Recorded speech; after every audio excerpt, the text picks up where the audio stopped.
Welcome. You made it. I'm so delighted that you're here with us. My name is Leanne Reagan, and you made it here for, assuming that you're in the right call, you made it here for the Learning and Development Roundtable. And we're going to be talking, pun intended, all about unlocking your voice, strategies for powerful public speaking. Know that this meeting is being recorded, so I don't use last names in the meeting, but if there's something sensitive that you want to talk about, just be mindful that it's being recorded. Uh, yeah, so welcome, welcome, welcome. You belong here. You made it out of many, many different things that you could do. You chose to be with us, and I'm really grateful. I don't know if you know this, but you can change the captions. So we can enable captions here. If someone wants to, you can do that. You can also change the language of the captions. There's like 35 different languages. So if English is an additional language for you, know that you can change that. So there's directions there in the chat for that.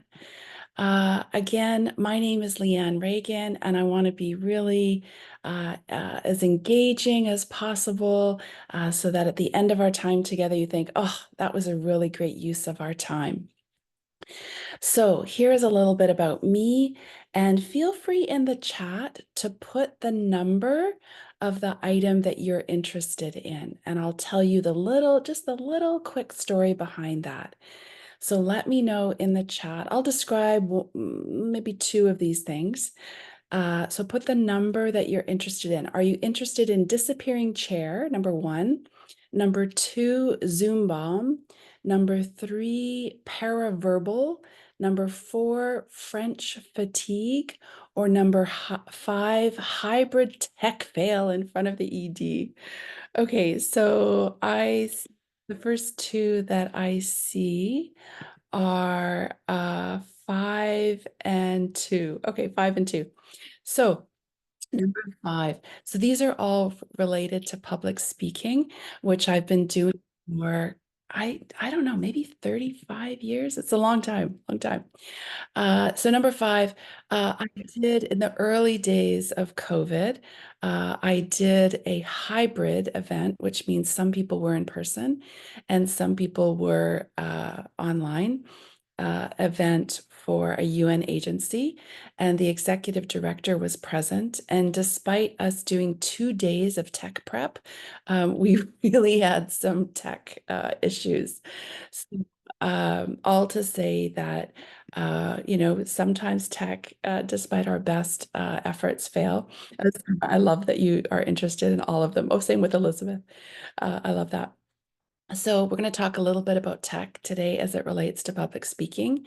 And then I think the other one was number two, Zoom bomb. So I will share, you'll get a workbook for all of the resources that I used in this roundtable today.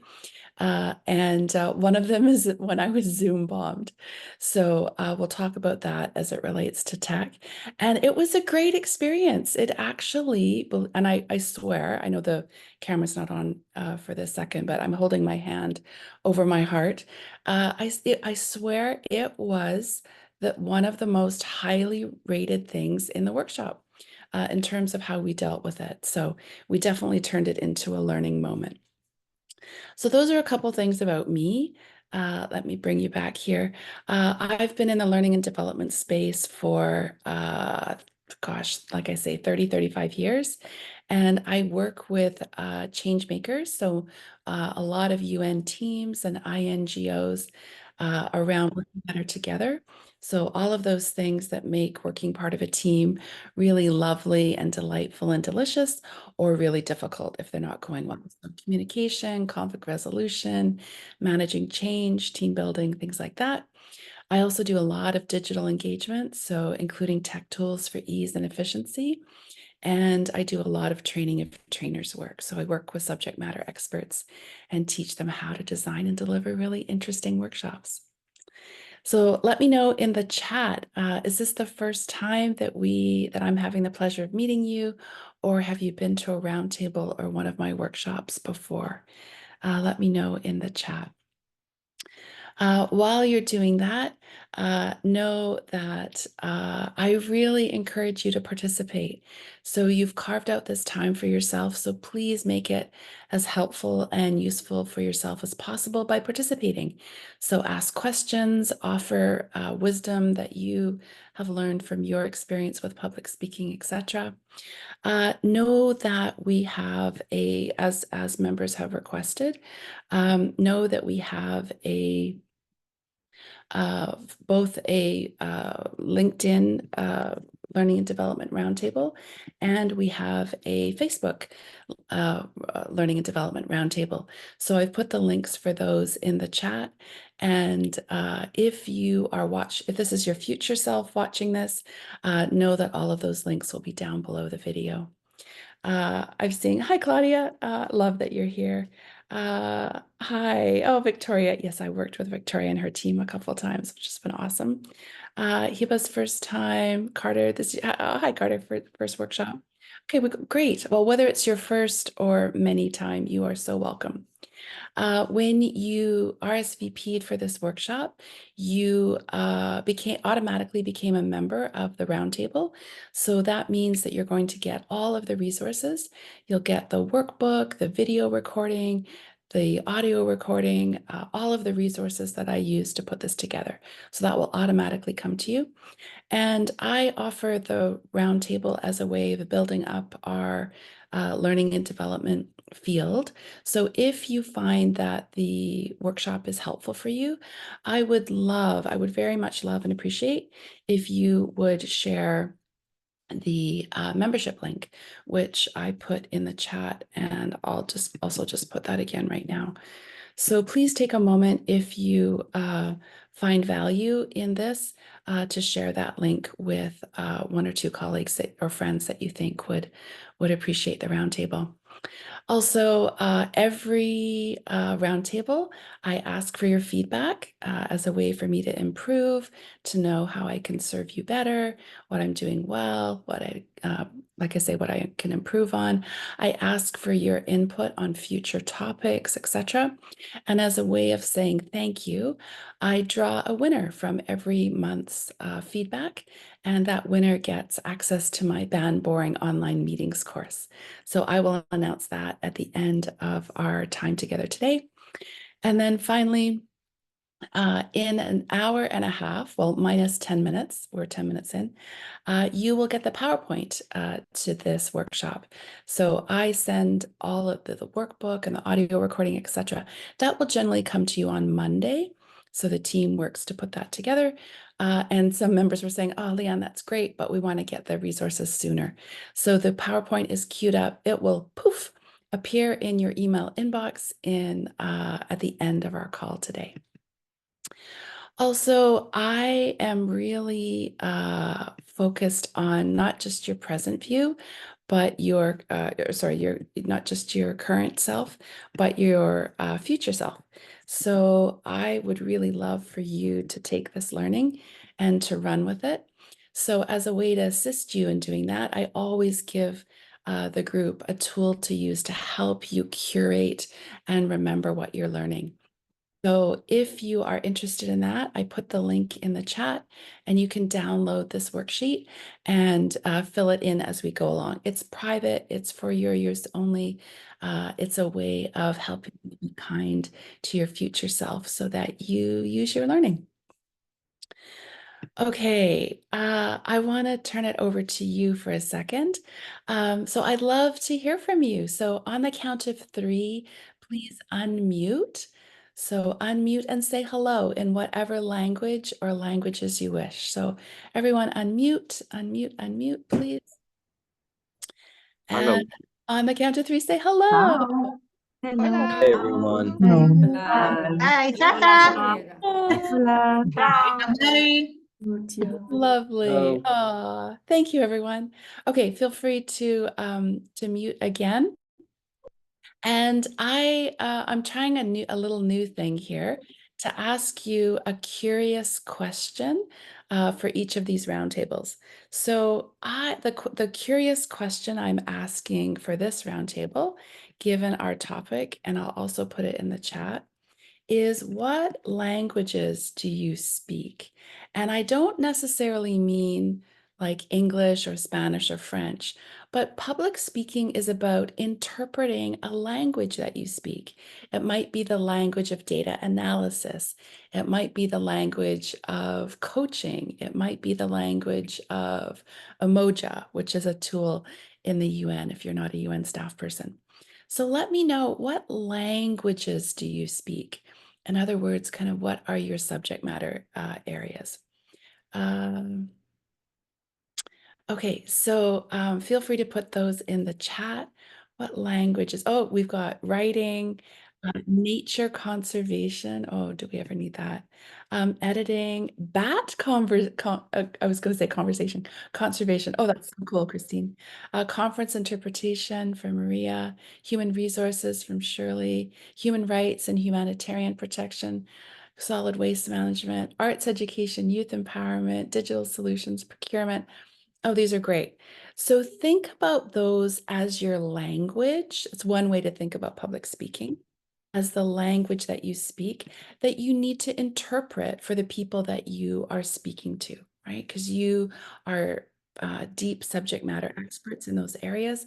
So how can we best interpret those for the people that you're speaking with? And that's what we're going to focus on today. So we'll talk a little bit about why public speaking is essential, some really, really, really simple techniques that you can master before you are public speaking and while you're public speaking. I'm hoping I'm going to blow your mind with some really simple tech tools that can help you. Hopefully you'll come away feeling a bit more confident, and you'll get a ton of tools to work with. And if you are a UN staff, you can, if you wish, you can count this towards your professional development. There's just a form, an online form you need to put your name in at the end of the workshop today. So that is our agenda for today. And by the way, this image is AI generated, and I asked AI a tool to generate an image of when your tongue feels like it's wearing a fuzzy sweater because you're nervous public speaking. And this was one of the images, which I really liked. And by the way, I ask members each meeting what they want me to cover in the next month's topic.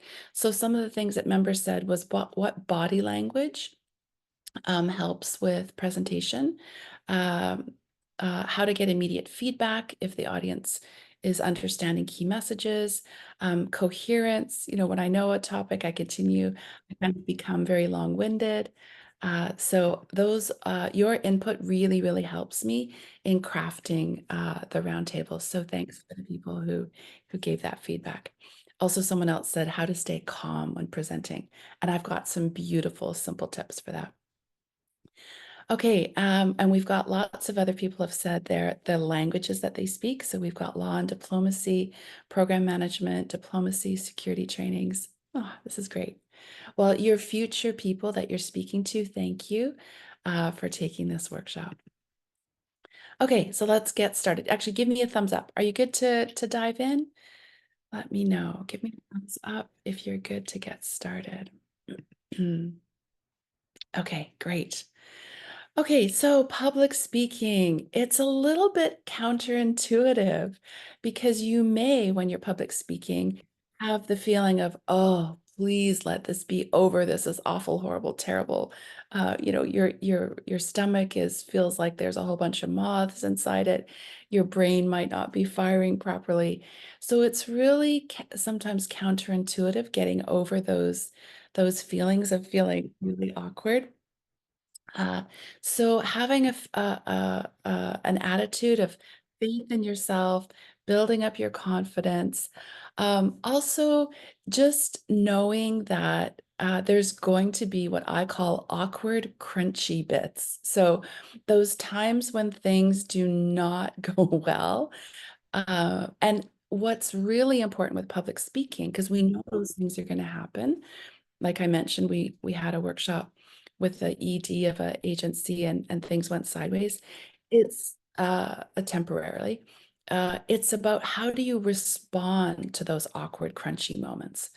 Uh, and if you are really highly nervous when it comes to public speaking, one of my favorite examples, it probably can't get worse than this for you, is this is from Scott Berkune's book, Confessions of a Public Speaker. That will be in your workbook. Sorry, when the image goes out, it's because I'm moving too much. You can put these videos right into your deck, but you can't move too much or the camera turns off. In this example in the book, Confessions of a Public Speaker, the last chapter is professional public speakers who have given examples of when things have gone terribly wrong. And this one person talked about giving a workshop, and in the middle of the workshop, uh, a SWAT team, so a team with lots of guns and tactical equipment, showed up in the middle of the workshop and took away a participant. They actually surrounded a participant and took them away. So if you're nervous about public speaking, it's probably not going to get worse than that. Like imagine trying to get people back on track after that, right? And also, let me know in the chat if you identify as an introvert. So let me know in the chat if you identify as an introvert. I am a raging introvert. So sometimes when people are public speaking, they think they have to be really loud and really boisterous and really, over the top and energetic and la la la blah, blah, blah. I really invite you to celebrate your particular style, right? So there's lots of different kinds of public speaking, lots of different styles. Introverts are welcome and celebrated, and it's really about finding your style and really being authentic and genuine to that. Sandra's saying, in most cases, I identify as an introvert. Maria's saying it depends on the situation. Nice. Okay. Okay, so a couple of thoughts to kick us off here. Uh, I took this, let me know for people in Nairobi.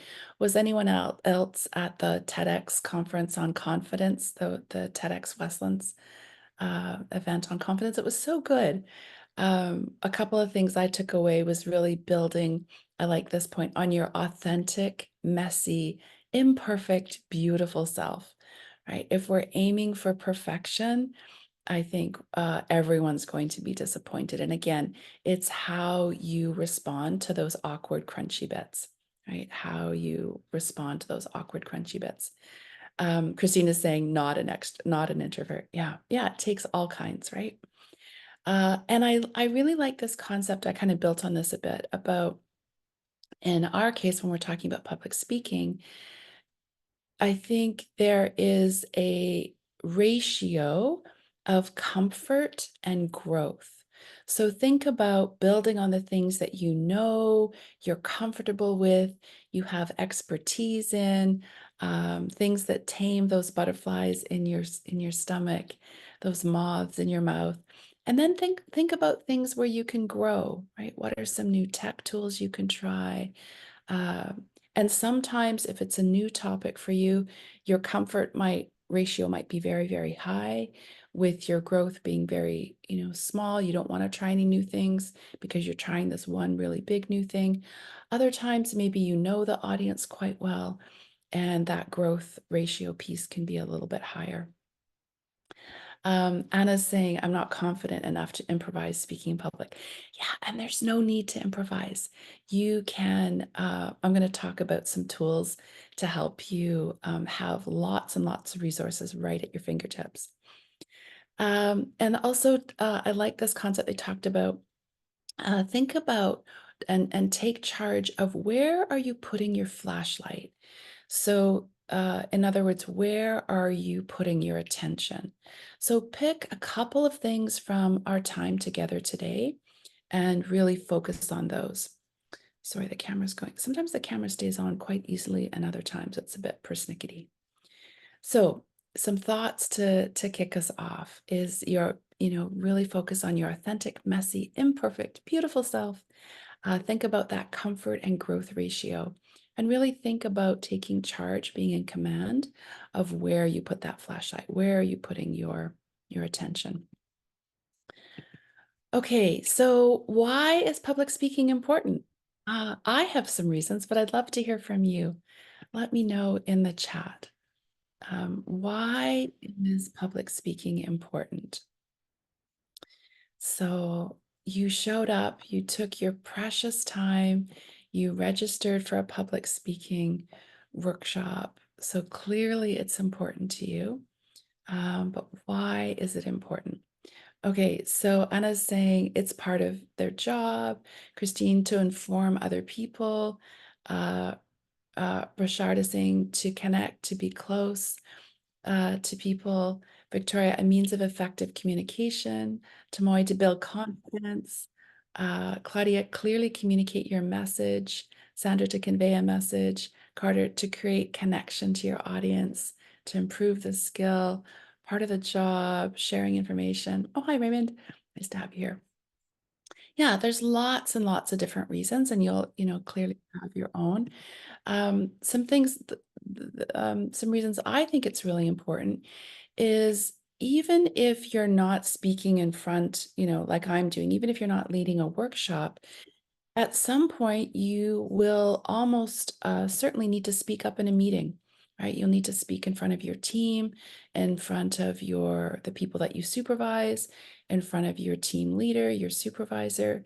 Unless you are hidden away in a cave in the mountains somewhere with no internet, you need to speak publicly at some point. We all do. And the world needs to hear your input, right? If we're only hearing from certain people, then the content doesn't get as rich, it's not as inclusive. So we really need to hear from you. Um, and public speaking can be kind of painful, right? It can be everything from mildly nerve rattling to incredibly nerve rattling. So let me know in the chat, in general, on a scale of 1 to 10, where 1 is, I'm not nervous at all. Generally, I've got this. I feel calm, comfortable, competent. And 10 is, oh, I am a mess. I'm a bundle of awkward, messy nerves, and sometimes I might even feel like, you know, um, throwing up. So where are you? And there's no judgment. Whatever number you are is completely fine. Okay, we have a 6, a 7, a 5, 6. Great. 5, a 1, a 6, 9, 5, 7. Okay, so notice how they're all over. I think we have from 1 right up to 9. 6, 2, 7, 8. Great. Okay. Well, wherever you are on that scale, I'm hoping we can move you up in your confidence. Oh, and someone's saying OMG, a 9. Okay, great. Thanks for sharing. That's awesome. Okay. So I've divided our content into 3 areas that hopefully you can focus on all 3 of them, or really pick one and really dive deeply into that. So I'm going to give you some tips to prepare yourself. So before you ever hit the stage, and by the way, the stage might be online like we're doing now, or it could be in person, or it could be hybrid. You could be have some people in the room, the physical room with you, and some people online. Let me know in the chat, do you mostly do in person, online, or hybrid? Let me know in the chat. Do you mostly do in person, hybrid, a mix of the two, or online?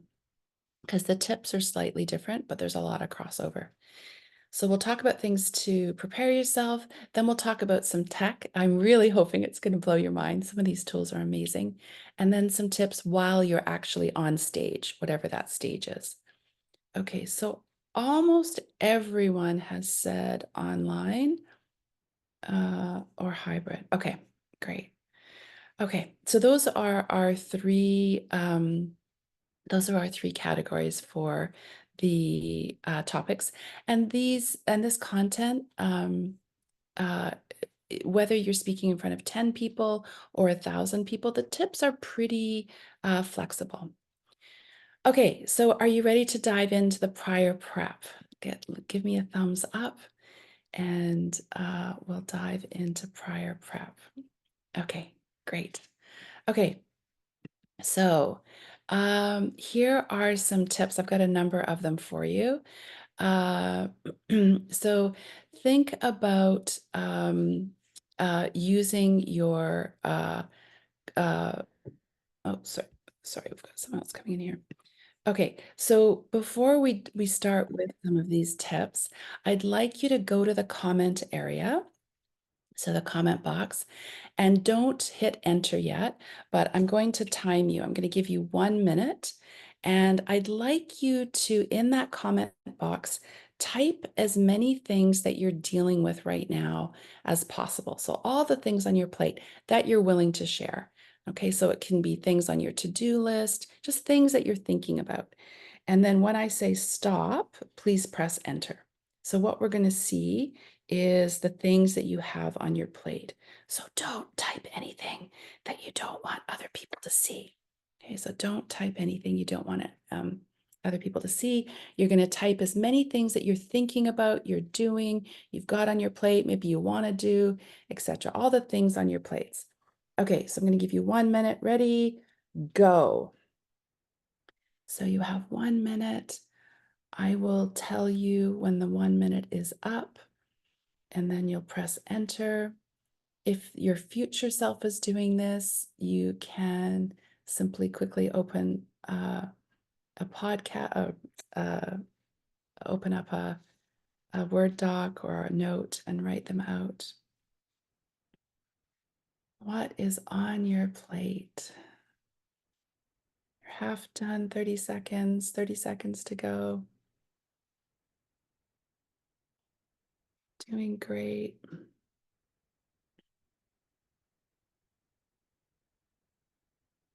15 seconds.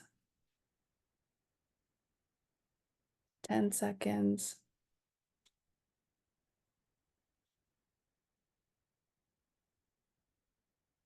And press enter. Okay, look at all these things. That's amazing. Okay, so I can see report for tomorrow, article next month, tickets, location, new role, trip, conference, work obligations, schedule, medical appointments, house maintenance, birthday, work presentation. Oh, Sandra, is it your birthday today? Let us know in the chat if you're comfortable.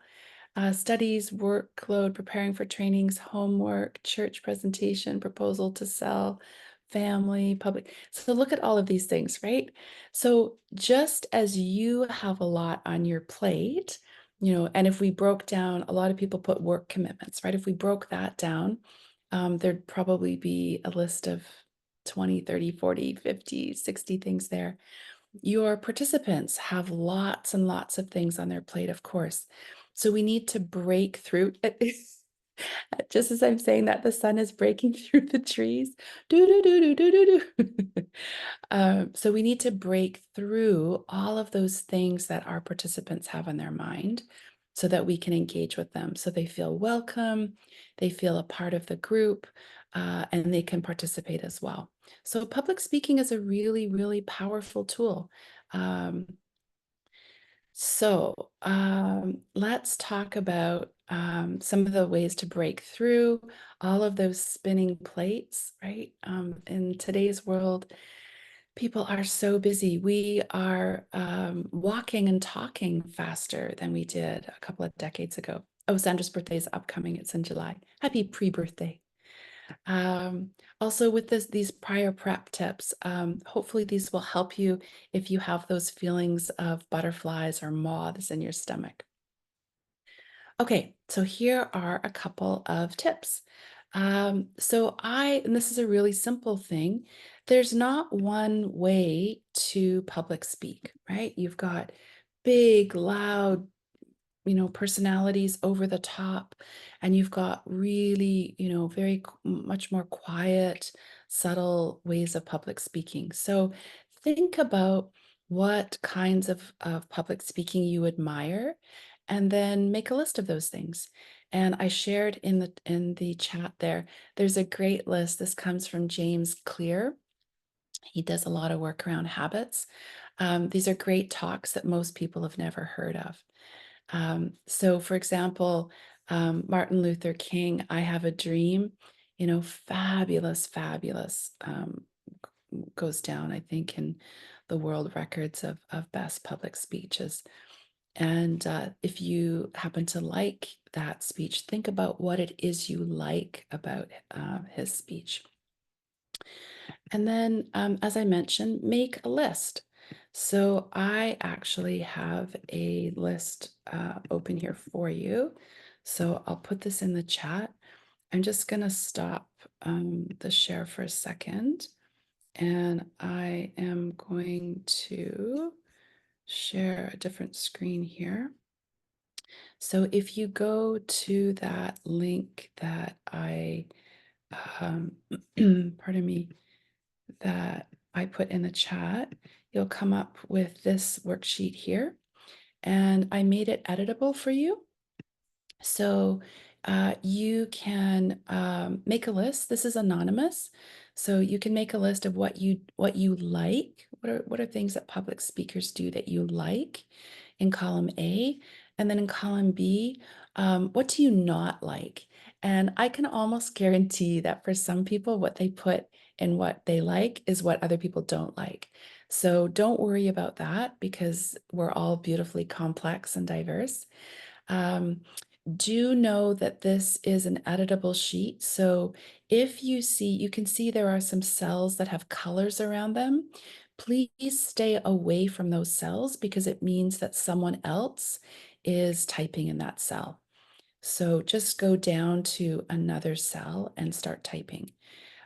If by mistake you type over someone else's work, just press the back button, and then their work will be restored.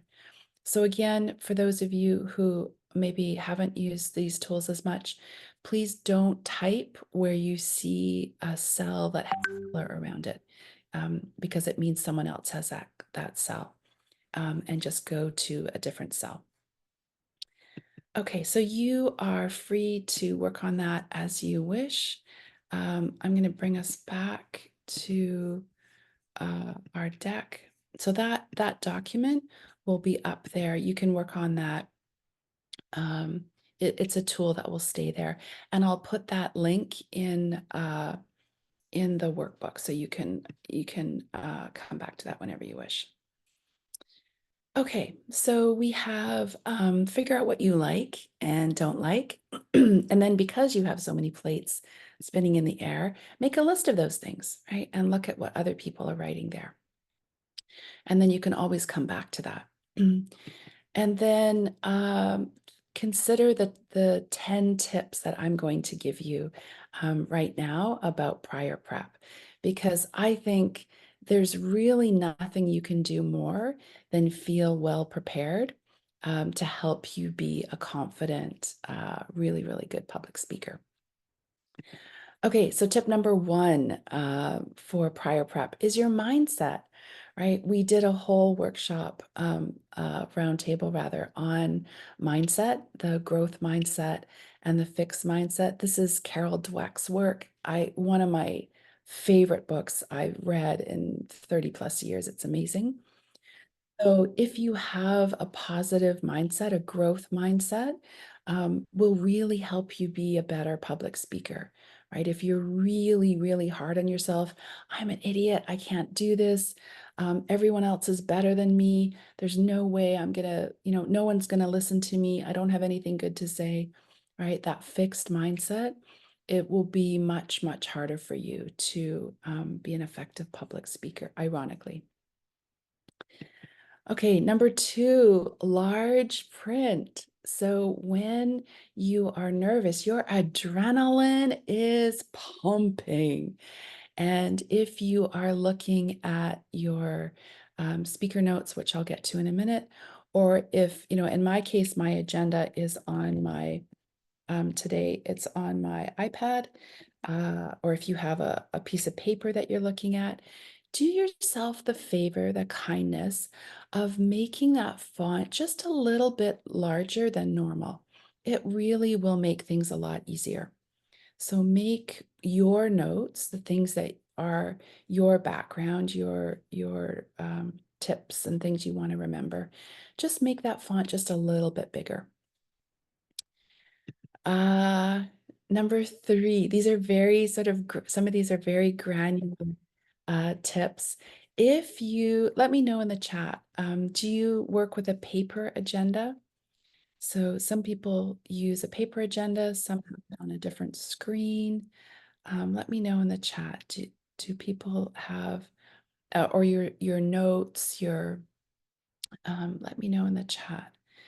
So if you do, okay, so we've got, oh, so some people have cards, paper, nice. So I would strongly suggest that you staple the pages together or your cards together, because if you happen to drop them, they won't get out of order, right? So if you're prepared for all of these things, that likely won't happen. It's very unlikely that you're going to drop your cards or those pages. But if you do, you don't have to be unnerved of knowing that, madly trying to put them into order. So super, super simple. Number 4, fourth tip is, and some of you be able to do this more than others. So I don't know, folks ahead of time that sign up for the roundtable. Other people, you'll be doing a workshop with your team and you'll know the people very well.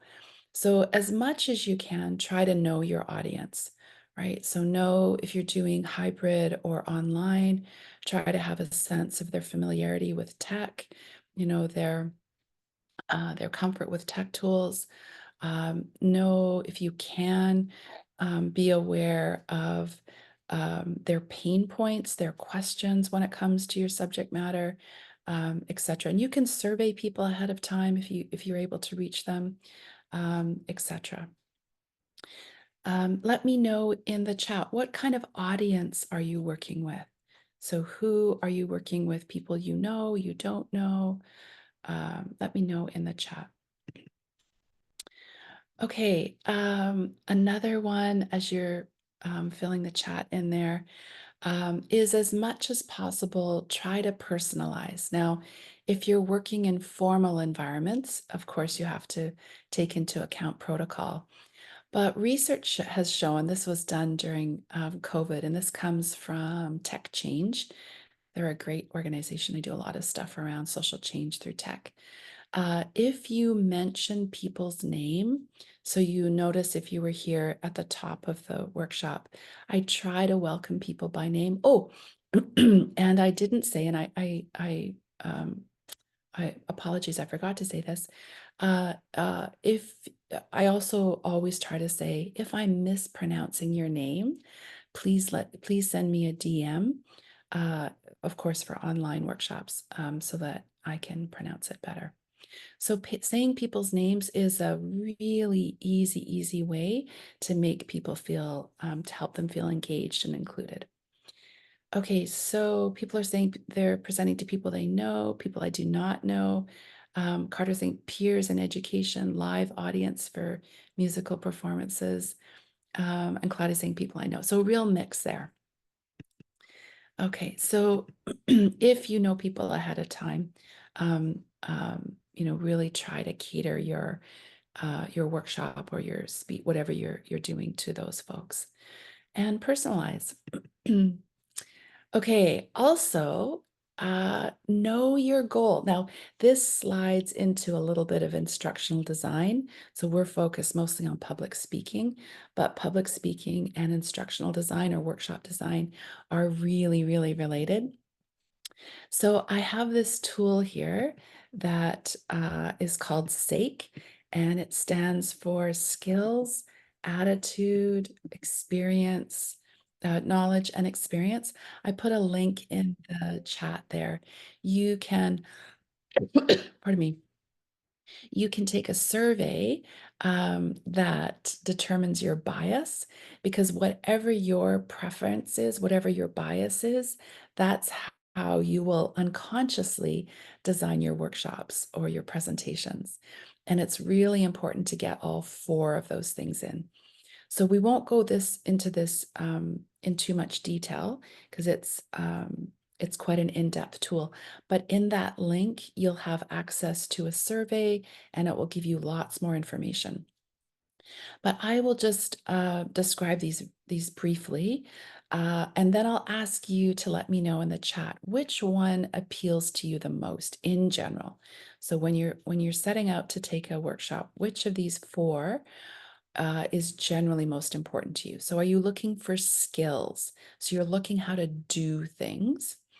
Are you looking for, so that's the S, or are you looking for A, attitude? Attitude is vision, mission, values, motivation. You want to sync that learning to your values. You want it to increase your motivation. So that's the attitude piece. The knowledge piece, the K, that's theories, information, background, resources, all of those things.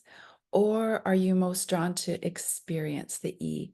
Experience is what happens after the workshop is over. So it's applying that learning, it's using that learning once the presentation, the workshop is finished. So let me know in the chat which one, and of course it depends on the topic of the workshop, but in general, which one are you most looking for? Is it skills, attitude, knowledge, or experience? Okay, so we have E for experience, S, experience, skills and attitude, experience and skills, knowledge, skills. Oh, this is great. Okay. Well, I'm going to let you in on a big secret. The interesting, find the fascinating, because once you fill in the survey, I have all of that data, right? It's anonymous. But I can tell you, drum roll, please. Um, the thing in general from the survey data that people are looking for the most, and it's the thing that is least included in workshops. So the thing that people are looking for the most from my survey data, it's across the board, it always stays number one, is the thing that is least included in workshops is experience. Right. So how does the instructor, the presenter, the facilitator, the public speaker help us apply our learning? So that's a hot, hot tip, right? And think about, if you think that's something that you need to add to your workshops, think about how I do it in the roundtable, because I do it in spades. There's so many techniques I use to help people apply their learning. Okay. Number 7, know your space, know your physical space. If you are in a physical room, even things like, what is the flooring? Now, this might sound like a strange question, but any guesses if you're in a physical space, why it might be important to know what kind of flooring you have? And by flooring, I mean, is it carpeted? Is it cement? Is it linoleum? Why might it be important to know the flooring? Any guesses? Uh, oh, to wear the right shoes. These are good. These are great. Making noise with heels so you don't fall. Oh, these are so good. Um, so it's because you'll have an indication of how much noise there will be when people are moving around in their chairs. Right. So how much you have to project, right? And it may be the tipping point between if you need a mic or if you don't need a mic. So people will always be moving around, always, always, always. And whatever is on the floor will really affect the sound level, really affect the sound level. Also, seating is so important in a in a live, in-person workshop. And I've been known to spend hours getting seating right. So what kind of tone are you trying to establish? If you want people to be engaged, and collaborating with each other, classroom style rows is not the best, right? So generally speaking, this is very general. I either do a horseshoe, or if you think of a U shape, where I'm at the top of the U, if that's for smaller groups, or people sitting at tables of 5 to 6 if you're with larger groups. So So think about the space if you're going to be in a physical space, and make sure that if you can physically do a walkthrough. I have a whole text setup list that I send to the venue for just making things go smoother, right? It's all in that prior prep, so I don't arrive and things aren't set up properly, and now we don't have enough time to get things ready for when participants arrive. Okay, number 8, know your tech. Oh my goodness. If you, especially if you're doing hybrid, make sure that you have tech support. That's the trickiest tech setup, is when you're doing hybrid, when you've got some in person and some online. Make sure the audio, all of those tips for audio. And if you are doing things online, make sure that you're leaving more pause time, because it takes longer if you're asking a question, it takes longer for people to type their response in the chat and or unmute and say something. So if you say, do you have any questions? Okay, the next thing we're going to do, like I didn't leave any pause time there. So I'll often, you might have noticed this, I'll ask a question, get you to type something in the chat, and then I might actually go on to something else and come back to it, because it does take longer for people to type. Okay, we've got 2 more tips here, and then we will take a quick break. Are you okay for time? Just give me a thumbs up. Can we do the last 2, and then we'll take a 5-minute break? Is your energy level up for 2 more? Okay, great. Okay, so number 9 is know your content. Oh my goodness. This is really, really critical. And I know this sounds really obvious, but think about it as all of these puzzle pieces. Like, it's the puzzle is clear to you. The puzzle has been put together. You can see that pattern. It's super, super clear. But for your, oh, Nang, I'm just going to mute you there. We've got some background noise. Oh, oh, sorry, not muting. Nang, can you mute yourself there? There we go. Okay. Thank you. So the puzzle looks like a well-constructed puzzle to you. To your audience, to your participants, those puzzle pieces are all over the place. So it's really up to you to do what I call chunking. Chunking is so important. So think about the disparate pieces of information. So you can think, I've done an introduction. We did, how to get the best out of your time here. Then I told you about the 3 key chunks, which is things to do before, to get, to help yourself get prepared, the technology, and then while you're actually on stage. So chunking your content, so important. If you're pinging all over the place, it makes sense in your head, but it makes it really, really hard for people to follow. Okay, and then the last piece is the chunk that we're going to, or the section we're going to cover after the break, is using technology to help you, right? Really, there are some fascinating tools. So we're going to do that next. Just before the break, just know that at the end of our time together, I'm going to ask you for your feedback, and then I always draw a winner from the people that have given me feedback. So I'll let you know who that is at the end of today. And also, I'll give you like a 5-minute break.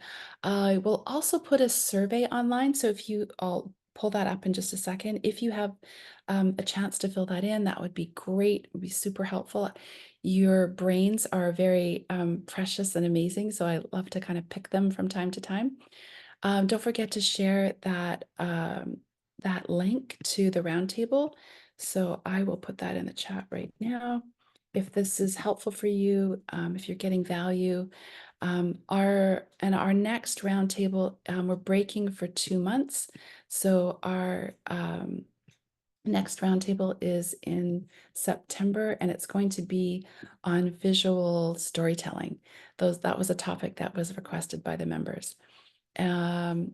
So there's that, and I'm just going to pause, and I'll pull up that survey, and feel free to take a 5-minute break, stretch, relax, get a tea, whatever you wish. So I'll just pause the recording. And I was just saying all these little tips to help over time. If you are recording a meeting and then you pause it for a break, I have just a handwritten piece of paper that I put right in front of my screen, so it's not possible for me to start a meeting again and forget to record it. Okay, welcome back from your break. What did you do? Let me know in the chat, what did you do on your break? By the way, I asked that just to kind of re-engage people. Oh, Rashad, you were working. Okay, I took a little stretch. It's still early here on the West Coast. Sun is climbing. Have some work, checking emails. Nice. Okay. Okay. So are you ready to find out about some amazing tech? Oh, Raymond, you responded to the survey. Awesome. I'm leaving that open in case people still want to do that. By the way, if you in Zoom, if you don't close a survey before you end the meeting, you lose all that data. So you make sure that you close the survey. Someone was getting something to eat. Yeah, I haven't had my breakfast yet. That'll be my first task after our time together. The sun is just streaming through the cedar trees here. Okay, are you ready to find out some, I'm guessing some of these tools will be new for you, some tech tools. Are you ready for that? Give me a thumbs up. Oh, Nang, you're on, there we go. Okay, sorry, Nang, I know you're struggling with the internet there.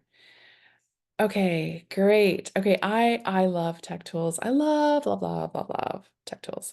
I have a goal to try one every week.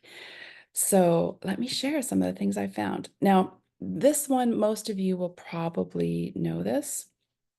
Let me actually just end the poll here. Let's see, just leave that there. Okay, so most of you probably will know this. If you, I look like a little, I don't know, an angel or something here with a light. If you are presenting online or in person, Speaker View is your best friend. It is amazing. I never do a workshop ever without having Speaker View. Let me know in the chat if you use Speaker View. If this is new to you, all it means is what you're looking at is a full picture of my individual slide. What I'm looking at is the participants, the chat, a smaller version of the slide, and then all of the upcoming slides and my speaker notes. So I can easily copy and paste resources. You've seen me do that. I always have speaker view so I can see those notes. You can do this in Zoom and Teams. However, Teams is a bit trickier. It's just tricky to copy and paste things. So if you are using speaker notes to copy over resources to the chat, it's a little bit glitchy in Teams, I find. Okay, so some people are saying it depends on the topic. Raymond's used it occasionally. Yeah. Oh, how to put it on BSA. So all you do is go to slideshow and then click on speaker view. So it is so simple. And again, I'm not a person who does a lot of absolutes, but speaker view, I never do a presentation without it. Oh, actually, and Victoria knows this. She kindly shared these amazing resources with me from this particular conference, and people shared their decks, and some people shared it in PowerPoint form. Now, if you share a file in PowerPoint form, and this you'll find out why I'm giggling in a second.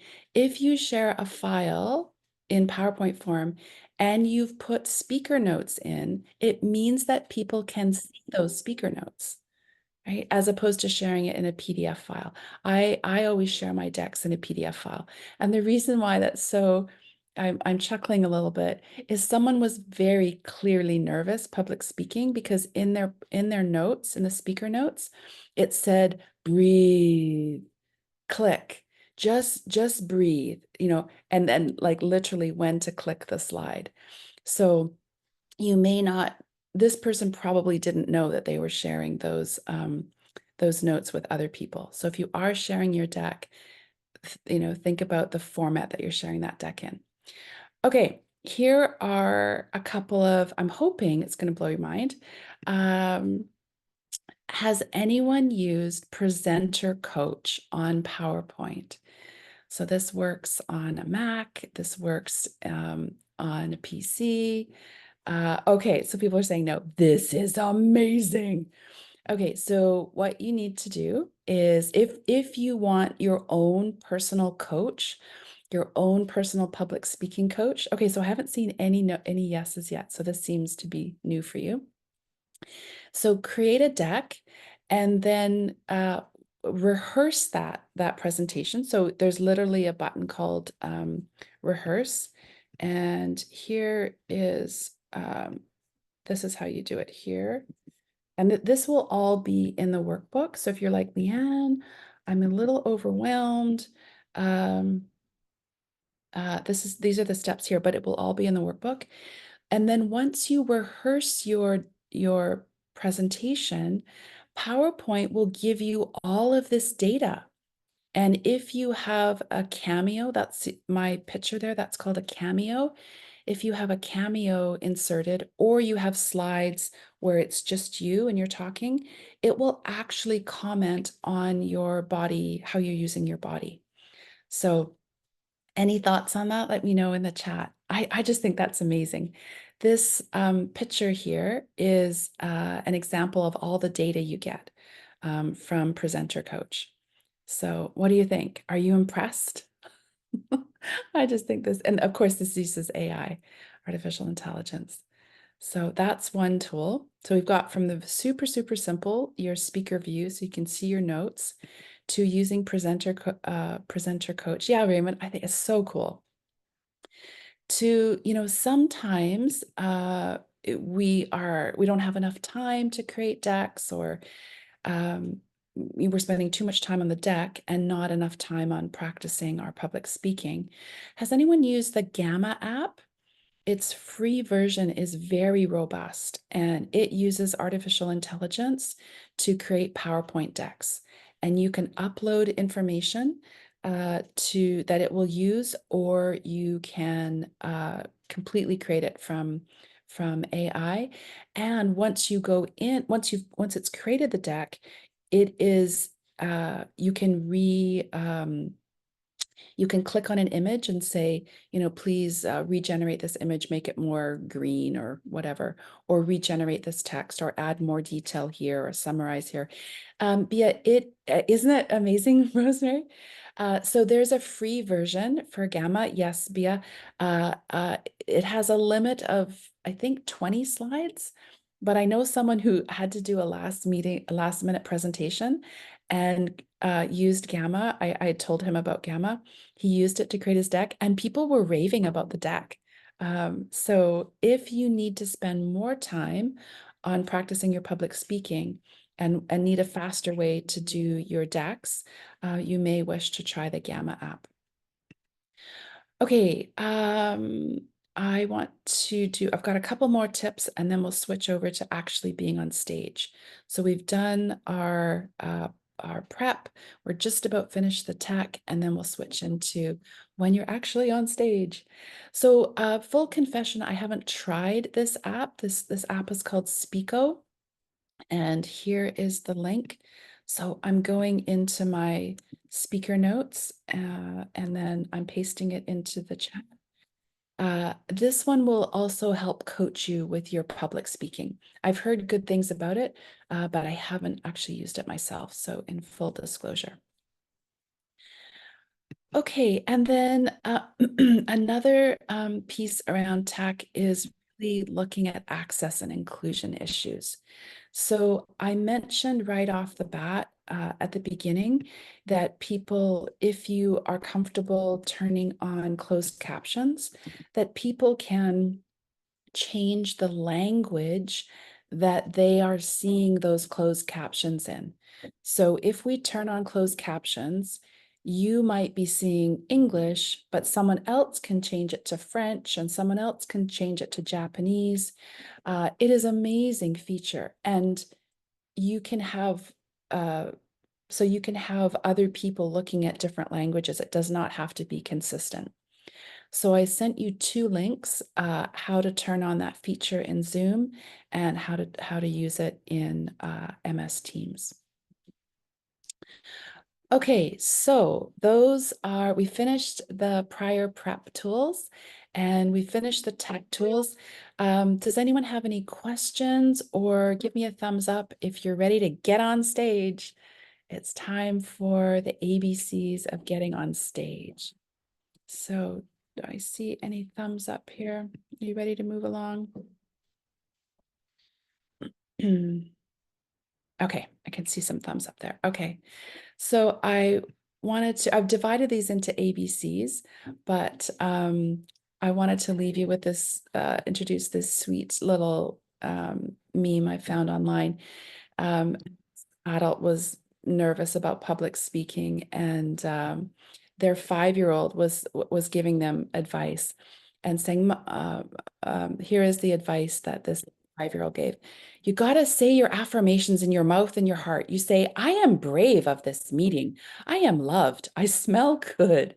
And you can say it 5 or 3 or 10 until you know it. You got to walk big. You got to mean it, like Dolly on a dinosaur, because you got it. Somehow, I'm not sure how this is relevant. Never put a skunk on a bus. Think about the donuts of your day. Even if you cry a little, you can think about potato chips. You got to take a deep breath and you got to do it again. And even if it's a yucky day, you can get a hug. So I wish for you thinking of potato chips and getting hugs. Isn't that sweet? So if you have little kids at home, you may wish to ask them for their advice. You never know what surprising things will come up. Okay, let's get you up on stage. So I divided this into the ABC. So A stands for your audience. And when I realized this a couple of decades ago, it made a big difference in my public speaking, which is the audience is almost always on your side. They almost always want you to succeed. If for the only reason that they want their time well used, right? So they're with you. They don't want to have wasted their time. They want you to succeed. And that makes a huge difference. So just knowing that your audience wants you to do a good job can really help calm some of those butterflies. Okay, B for body. I generated this image in AI and I love the floating microphones here. So think about how you use your body. It is an amazing tool for public speaking. So when we are nervous, we tend to close ourselves down. We tend to really make ourselves smaller. And just the act of do this right now, put your shoulders down and back and put your head slightly up. It makes a big difference in how you come across and how you feel. So just opening up. We also, when we're nervous, tend to cover our vital organs. So, we put our hand over our heart or we cross our hands, in front of our hips. So think about just opening, opening, opening. Oh, and also women tend to do this head tilt thing, which is not very confidence inspiring. So think about even how you're holding your head. Make sure you're not tipping that to the side. Um, Also, think about taking up more space. Really confident public speakers are not, again, closed in, but they really take up more space. And I know this will be familiar to some cultures and not to others, but there is this runaway success called Ted Lasso, this series, and I took this clip for it. So let me know in the chat. Just make sure you can hear this audio, but I'll play this very short clip. Big. Before I go into the room, I find somewhere private. I stand up on my tiptoes, put my arms in the air, and make myself as big as possible to feel my own power. Like this.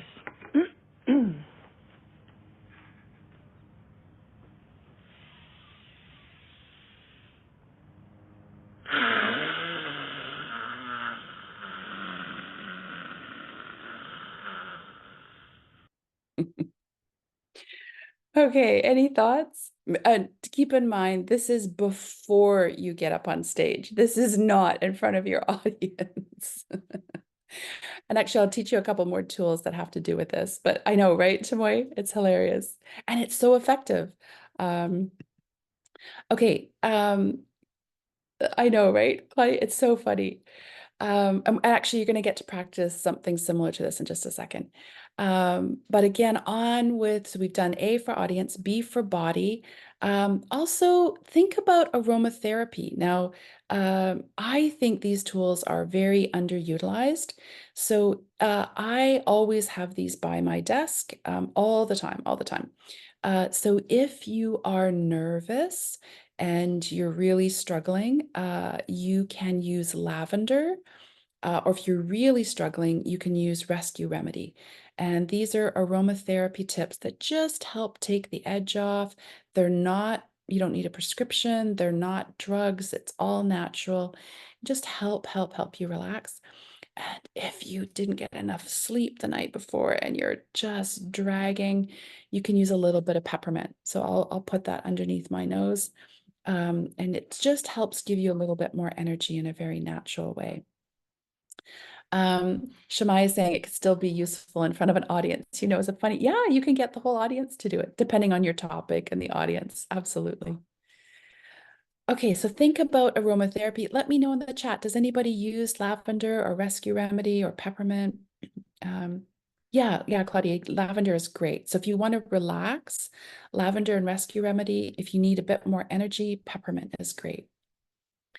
Christine is not yet. The nice thing about these things is they're pretty much available all over the world. They're easy to get. Okay, if you are in the physical presence of folks, I suggest, especially if you're a new or a particularly nervous public speaker, do not wear clothing with pockets. There's two reasons for that. One is you might be tempted to put your hands in your pockets a lot, which is taking away from that taking up space and showing yourself to be confident. And also on a really bad day, some people carry change. It's less common these days, but some people carry things in their pockets, and unbeknownst to you, you might be tempted to fiddle with it. And so you might be moving those coins around in your pockets, and other people can hear that, but you might not be aware of it. So beware the pockets if you are a new public speaker or a particularly nervous one. Because saying, I use essential oils like this to help sleep. Yes, but never occurred to me to use it before presentations. Yeah, they're super great. I sometimes use it if I know I'm working with a team that has a ton of conflict. I might use some lavender ahead of time. If you're in person, do be careful about sensitivity. You don't want to send anyone into having issues because there's any allergies.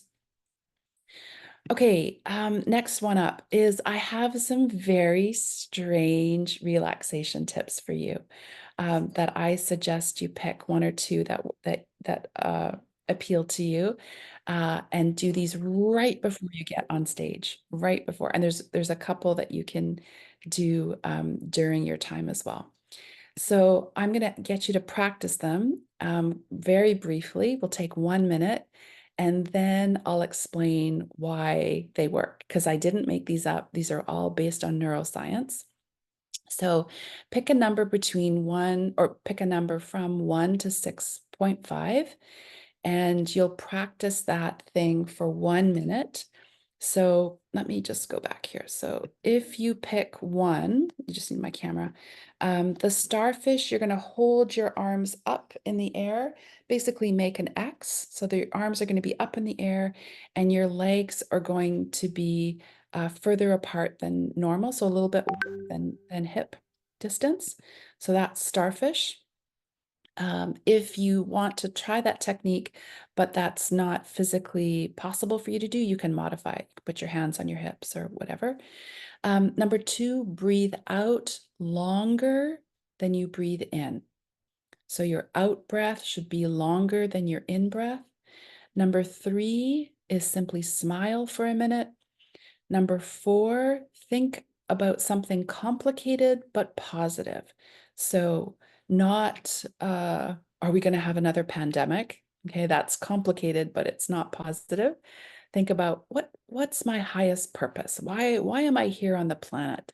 How can I best serve? That's complicated and positive. Number 5, think about a new way to get home. Okay, just imagine in your head. Number 6, I'll go back to the camera here.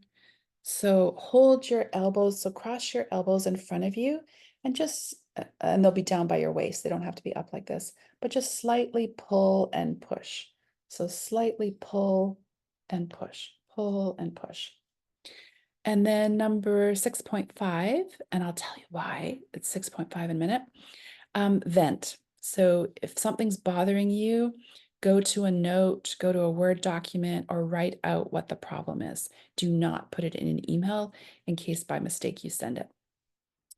Okay, any questions other than why the heck are we doing this, Leanne? I'll explain in a minute, but any questions about these numbers?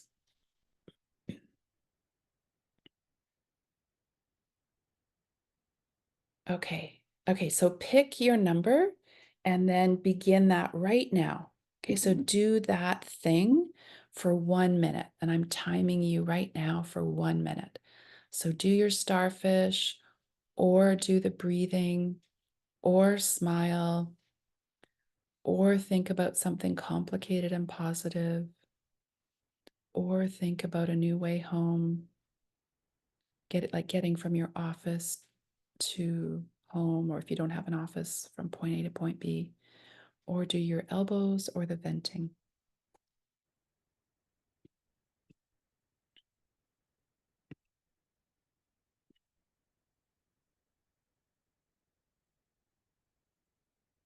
Just about finished. Rosemary, we're just doing an exercise that's going to finish in 10 seconds, and then I'll explain it.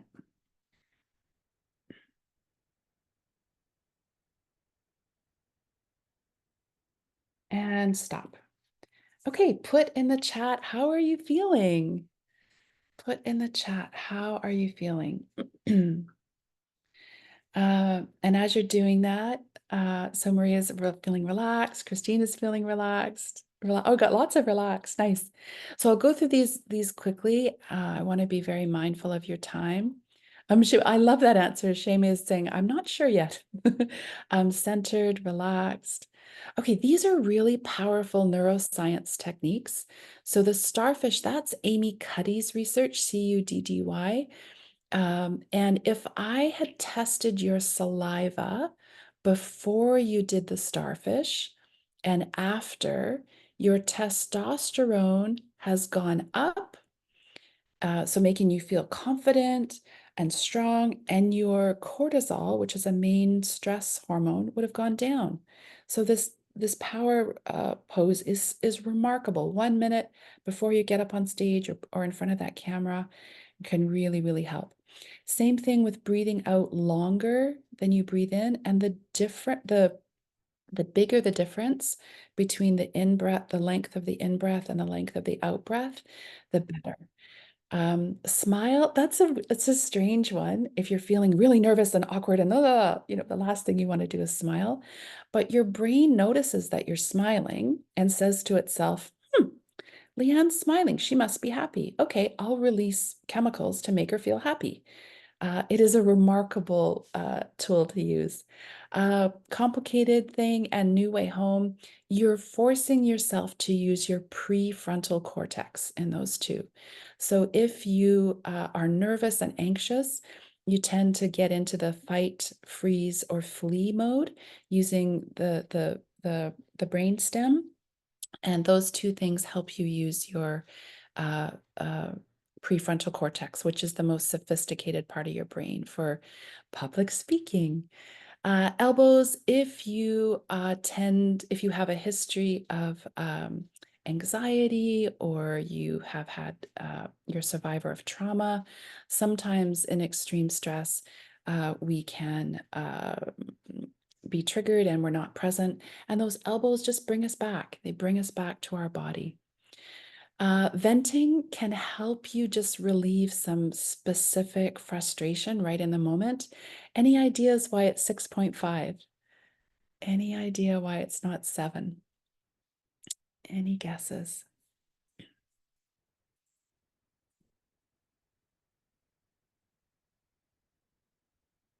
I'll tell you, the research shows if we vent too long, then the benefit is lost. We make ourselves more angry, more stressed. But if you're about to do some public speaking and you're frustrated about something, if you take a very limited amount of time, for example, 1 minute, and vent, really great, really helpful. Okay, I'm really mindful of our time here. Can I have your permission to keep going? I get a thumbs up. I want to finish this. So we've talked about the A for audience, B for body, and now C for, I have 2 C's actually. So C for confidence. So I talked about this at the top. Really think about it. There's always going to be things that go wrong, right? Um, as I mentioned, I think, in the top, no, I didn't do that one in the storytelling. I had a time where I went to sit down, super high level meeting, like so high level that there was bodyguards present for some of the people in the meeting. I missed my seat. Ended up on the floor, right? So how you react to what I call these awkward, crunchy bits will really, really help you, right? And oftentimes these awkward things can happen, and how you react to it really brings your audience on side, right?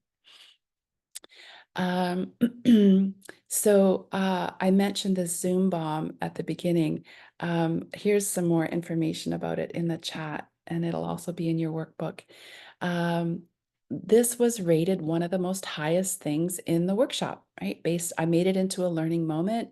I said to the person who was Zoom bombing us, gee, you really seem to have a lot of energy. This was as the team was working to get them out of the meeting. I really hope that you can redirect that energy and do some good with it. And after we got them out of the meeting, it was a workshop on leadership, ironically, global leadership and climate change.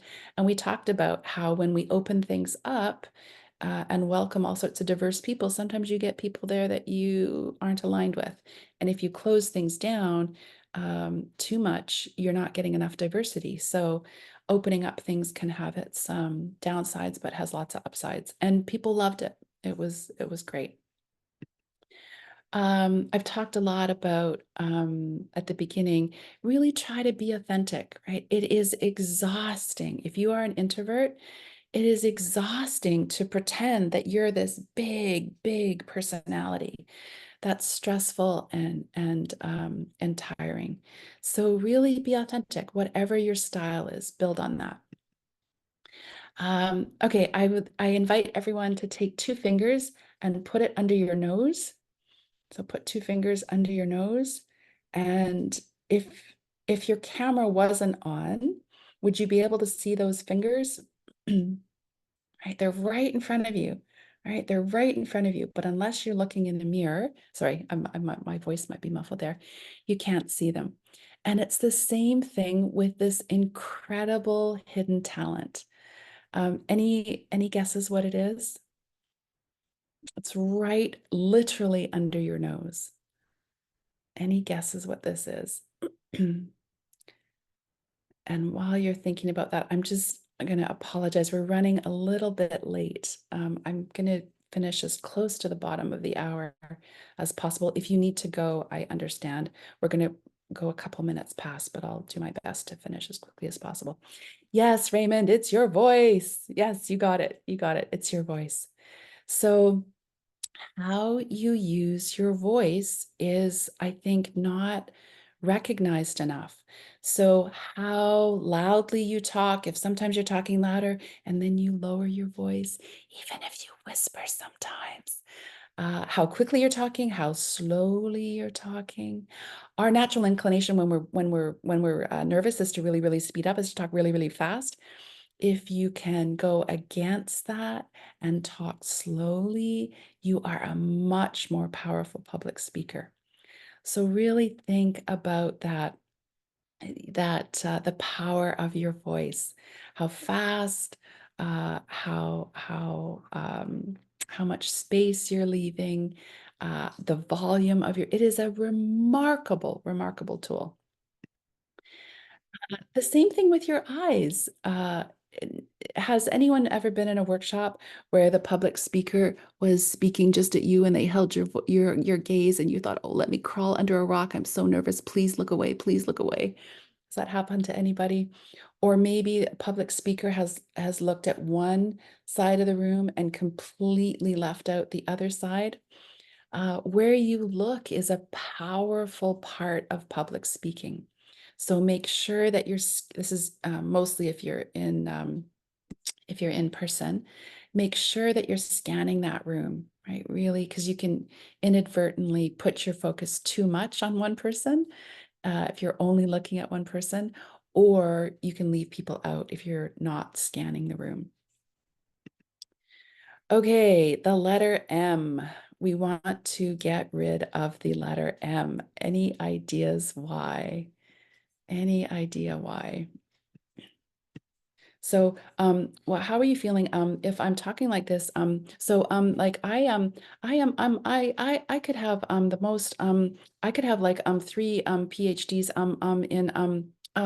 in public speaking and yeah.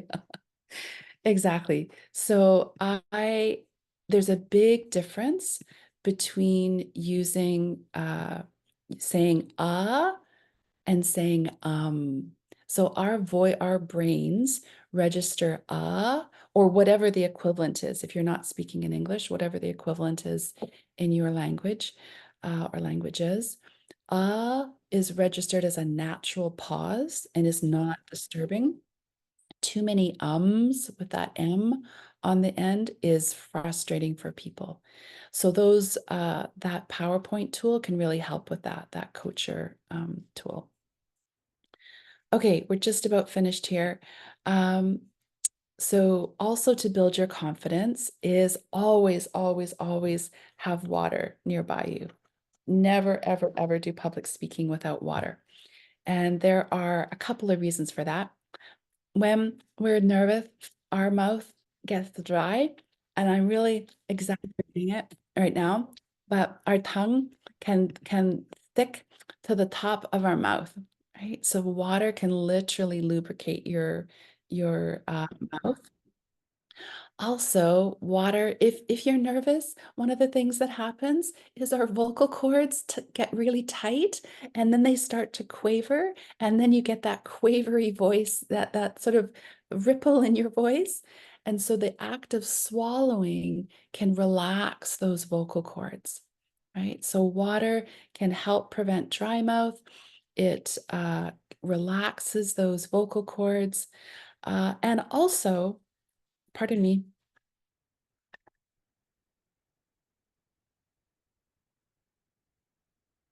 used judiciously, it's a great moment to give yourself a time to think. If you need to take a quick micro break, just, pardon me, you take your drink. Be careful if you're wearing a lavalier mic. You don't want people to hear you swallowing, but it can help with that as well. So make sure that you always have water near you. Okay, a couple other things is, and I mentioned this before, is your speaking pace. So I mentioned Martin Luther King. We think about 1,200 words a minute, 1,200 words. And we speak somewhere around 250 to 350, somewhere in there. Martin Luther's King's speech was 99 words a minute. So if you can automatically slow down and speak more slowly, you automatically sound more confident, more competent than if I'm speaking like this. If I'm speaking like this, I just automatically sound really, really, I'm not saying or anything like that, but I'm just speaking really quickly, and it's just giving the audience, oh, she's nervous, she wants to get out of here. Oh, just slow down. It's exhausting for people. Okay, a couple of other, and I know that we're over time. So, how is people's time? Can I have 3 more minutes or so? How are people? If you need to go, please go. I'm sorry, I hardly ever go over time. Okay, if you do need to go, please. Okay, thanks, folks. Okay, one of the things that I really encourage you to do, especially if you're an introvert, is to add this orange and these green things. So this is this is retention. So that blue line there is what people remember for a typical speech. So they tend to remember the beginning and the end, which is pretty bad. You've worked so hard on all your content. And really, if we just give a speech, if there's no interaction, they just people tend to remember the beginning and the end. If we add the orange thing, which is a break, the retention goes way up. And the reason for that is because brains are actually deciding what to shelve in long-term memory, what to keep in short-term memory, etc. And the green things there make the retention even higher. And those green things are what's called colorful events, or what I call FUGLAs, facilitated group learning activities. So this is, again, we're in the realm of instructional design here, but it really does relate to public speaking. And I've given you in the chat, there are tons of resources for adding exercises and interactions and things like that. There's a ton of resources there. So that's it, folks. We covered a lot of things. We've got all those things to do to prep. We've got the tech tools that we went over, and then we have the audience, the body, the confidence, and the content when you're on stage. So thank you so much for coming. Let me know in the chat, what was your key takeaway? What's one thing that really stuck out for you? Let me know in the chat. And while you're doing that, if you've come to roundtables before, I put all of the resources in one link. So if you're like, oh, I really want to find out more about that particular thing, again, this will be in the workbook, but you can click on that Digo link and all the resources I used are there. I encourage you to pick a couple of skills and practice, and this PowerPoint deck will have already arrived in your inbox. So if you don't want to wait till Monday for the workbook, the recordings, etc., it's already in your inbox. Okay, so people are saying takeaways include the techniques to relax, openness, water, and no pockets. The Gamma tool, the ABCs, presentation, rehearsal, coach, and PowerPoint, and practical takeaways. Carter saying it's hard to say for sure, but I took away a lot. Looking forward to going through the content. Great. Well, speaking of that, I really encourage you to give me some feedback. There is a link in your chat right here, and you can click on that and you can comment on our next, give me what you'd like to know about virtual storytelling, which is our next workshop. And I always draw a winner from the people who give me feedback. So this month is Lucy. So she'll get access to my Ban Boring online meeting course. In closing, please do share the link with other people. I would really appreciate that. And I always love growing our community. Pardon me. And if you're a UN staff, by the way, the link is also at that QR code there. If you're a UN staff and you want to count this towards your professional development, you just need to click on the link in the chat for the attendance sheet and mark your calendars. September 19th is our next one, and it's on visual storytelling. The, pardon me, the workbook, as I mentioned, the PowerPoint, the recordings, everything will come in one package on Monday, and the video is time-stamped, so you can just click ahead to whatever portion you want. And finally, thank you so much. I appreciate you. And you're the people who are experiencing your public speaking. Thank you for showing up. Stay well, stay safe, stay creative, and please don't hesitate to contact me if you'd like more information on team building, if I can work with your team around team building, tech tools, or training of trainers. Thanks, everyone. I will turn off the recording here.